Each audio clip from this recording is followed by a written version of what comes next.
গাজাবাসীর জন্য রোজা রাখছেন বিশ্বের ৫০টি দেশের ১৫০ জন আলেম। ফিলিস্তিনের অবরুদ্ধ গাজা উপত্যকার মানুষের কল্যাণ কামনা করে এবং ধর্মীয় চর্চার উদ্দেশ্যে রোজা রাখার ঘোষণা দেয় international union of Muslim scholar নামের একটি সংস্থা। সংস্থাটির পক্ষ থেকে জানানো হয়, ৫০টি দেশের ১৫০ জন আলেম ২৮ আগস্ট একযোগে রোজা রাখার সিদ্ধান্ত নিয়েছেন। সম্প্রতি তুরস্ক ভিত্তিক সংবাদ মাধ্যম ইয়েনি সাফেকের এক প্রতিবেদনে জানা যায় এসব তথ্য। সংস্থাটির প্রেসিডেন্ট প্রফেসর ডক্টর আলী আল কারদাঘির বরাত দিয়ে প্রতিবেদনটি জানায়, ৫০টি দেশের ১৫০ জন আলেম সম্মিলিতভাবে তুরস্কে একটি সম্মেলনে সমবেত হয়ে গাজাবাসীর জন্য রোজা রাখার এই সিদ্ধান্ত নেন।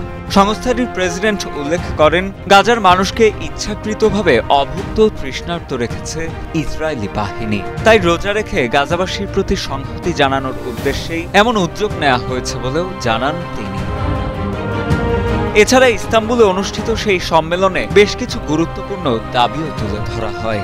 উপস্থিত আলেম অবিলম্বে গাজার সম্পূর্ণ যুদ্ধবিরতি ঘোষণার জন্য আন্তর্জাতিক সম্প্রদায়ের কাছে জোরালো আহ্বান জানান। একই সঙ্গে তারা গাজায় পর্যাপ্ত খাদ্য, পানীয়, ঔষধ ও অন্যান্য জরুরি সামগ্রী পৌঁছানোর জন্য মানবিক করিডর পুরোপুরি খুলে দেওয়ার দাবিও তোলেন।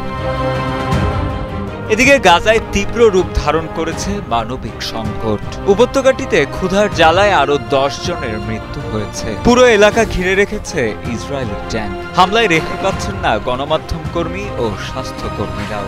আন্তর্জাতিক মানবাধিকার সংস্থাগুলোর বারংবার বারণের পরও হামলা অব্যাহত রেখেছে ইসরায়েল সরকার।